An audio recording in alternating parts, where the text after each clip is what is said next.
เปรตตัวนี้มันตีแม่นี่คือเรื่องราวจากกล่องข้าวใบเล็กๆกับความรักที่ยิ่งใหญ่ของผู้เป็นแม่และบทเรียนอันแสนเจ็บปวดเรื่องราวของทาสกล่องข้าวน้อยที่เล่าสืบทอดกันมานานนับร้อยปีจะเป็นยังไง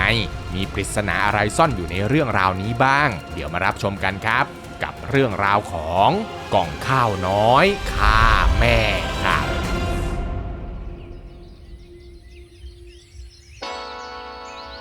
ครั้งหนึ่งนานมาแล้วในหมู่บ้านเล็กๆท่ามกลางทุ่งนาอันกว้างใหญ่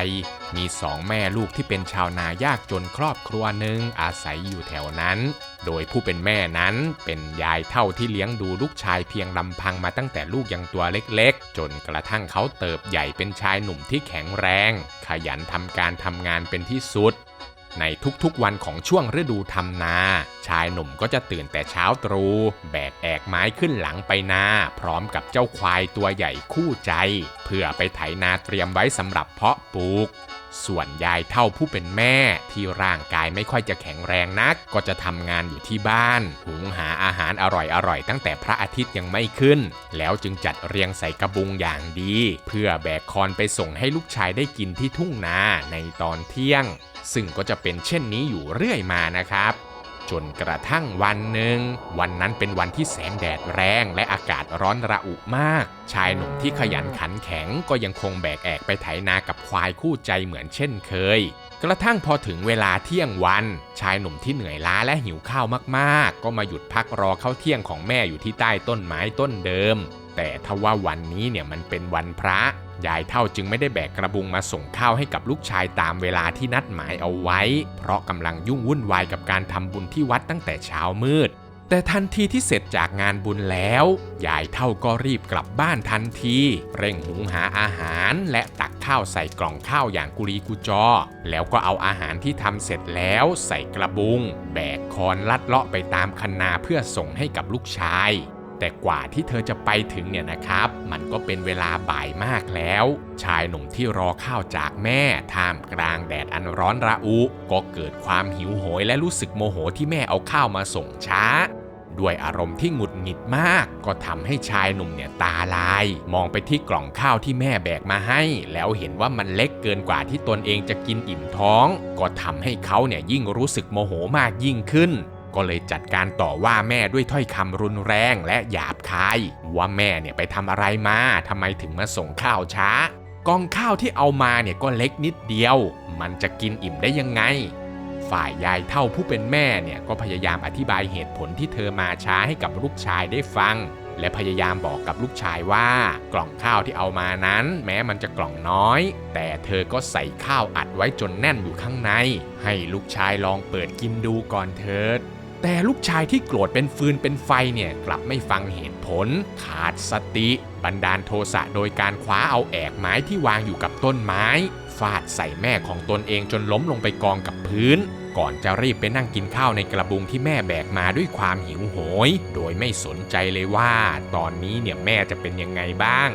กระทั่งชายหนุ่มได้กินข้าวจนอิ่มท้องแล้วอารมณ์ฉุนเฉียวทั้งหลายก็เริ่มหายไปอย่างช้าๆพร้อมกับสติที่ค่อยๆกลับคืนมาตอนนี้เองล่ะครับเขาจ้องมองดูกล่องข้าวน้อยที่แม่เอามาให้และก็ได้เห็นว่าแม้เขาจะกินจนอิ่มแล้วแต่ข้าวในกล่องก็ยังไม่หมดทำให้ชายหนุ่มรู้สึกละอายใจมากและก็นึกขึ้นได้ว่าตัวเองได้ใช้ความรุนแรงกับแม่ไปแล้วเขารีบวางอาหารทั้งหมดลงแล้วกลับไปดูอาการของแม่ที่นอนอยู่กับพื้นพยายามเรียกแม่ให้ลุกขึ้นมาแต่แม่เนี่ยก็ไม่ไหวติงเพราะผู้เป็นแม่นั้นได้ตายจากไปเสียแล้วชายหนุ่มเนี่ยนะครับได้แต่ร้องไห้คร่ำครวญออกมาด้วยความรู้สึกผิดเขาได้แต่สวมกอดร่างที่ไร้วิญญาณของแม่พร้อมกับเอ่ยคำขอโทษออกมามากมายแต่หูของแม่นั้นมันก็ไม่ได้ยินอะไรอีกแล้วสุดท้ายชายหนุ่มจึงต้องแบกร่างของแม่เดินร้องไห้เข้าไปในหมู่บ้านเพื่อไปสารภาพความผิดกับผู้ใหญ่บ้านถึงการกระทำอันชั่วช้าผิดบาปของตนเพื่อจะชดใช้บาปกรรมที่ตนได้ก่อขึ้นชายหนุ่มตัดสินใจขอบวชตลอดชีวิตเขาเข้าไปกราบนมัสการต่อสมภารวัดเล่าเรื่องทั้งหมดให้ท่านได้ฟังสมภารวัดจึงสอนว่าการฆ่าบิดามารดาผู้บังเกิดเกล้าของตนเองนั้นเป็นบาปที่หนักมากถือ เป็นมาตุฆาตต้องตกนรกอเวจีตายแล้วไม่ได้ผุดไม่ได้เกิดเป็นคนอีกเลยชายหนุ่มที่ได้ฟังดังนั้นก็น้อมรับทุกบาปกรรมเมื่อจัดพิธีศพให้กับแม่และได้ออกบวชแล้วภิกษุหนุ่มก็สำนึกผิดปฏิบัติตัวอยู่ในวินัยอย่างเคร่งครัดสงบเสงี่ยมจนกลายเป็นบุคคลที่น่าเลื่อมใสและน่าเคารพของทุกคนในหมู่บ้านแต่ทว่าภายในใจของเขาเนี่ยยังคงไม่สงบเลยเพราะความรู้สึกผิดบาปต่อแม่ผู้ให้กำเนิดไม่เคยจะจางหายไปไหนภิกษุหนุ่มจึงขอร้องและชักชวนญาติมิตรในหมู่บ้านให้ช่วยกันปั้นอิฐก่อเป็นธาตุเจดีย์สูงเท่ากับต้นตาลขึ้นมาอย่างตั้งใจเพื่อบรรจุอัฐิแม่เอาไว้และเป็นกุศลให้กับแม่ผู้ล่วงลับเป็นที่เตือนใจถึงความรักอันยิ่งใหญ่ของผู้เป็นแม่และเมื่อพระธาตุเสร็จแล้วนะครับเจ้าอาวาสก็ได้มอบไม้กวาดลานวัดด้ามทองที่เรียกว่าตาดทองให้กับภิกษุหนุ่มเพื่อเป็นสัญลักษณ์แห่งการชำระล้างบาปและความมุ่งมั่นในการกระทำความดีก็เลยเป็นที่มาของชื่อบ้านตาดทองซึ่งเป็นหมู่บ้านที่ภิกษุหนุ่มอาศัยอยู่นับตั้งแต่นั้นมาล่ะครับพระธาตุที่ภิกษุหนุ่มและชาวบ้านช่วยกันสร้างขึ้นมาก็ถูกเรียกว่าธาตุกล่องข้าวน้อยกลายเป็นสถานที่ศักดิ์สิทธิ์ที่ผู้คนมักจะมากราบไหว้ขอพรโดยเฉพาะคนที่ต้องการสำนึกถึงบุญคุณของผู้เป็นพ่อเป็นแม่นับตั้งแต่บัดนั้นจวบจนถึงทุกวันนี้นั่นเองครับและทั้งหมดนี้นะครับก็คือเรื่องราวของกล่องข้าวน้อยฆ่าแม่ที่ผมได้นำเอามาฝากทุกคนในวันนี้นะครับหากมีข้อมูลตรงไหนผิดพลาดหรือตกหล่นตรงไหนไปเนี่ยผมและทีมงานต้อง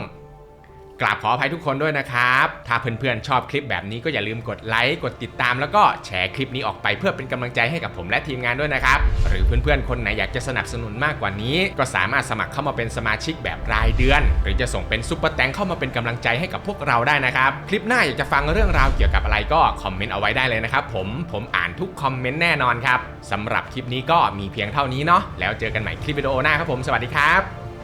บ๊ายบาย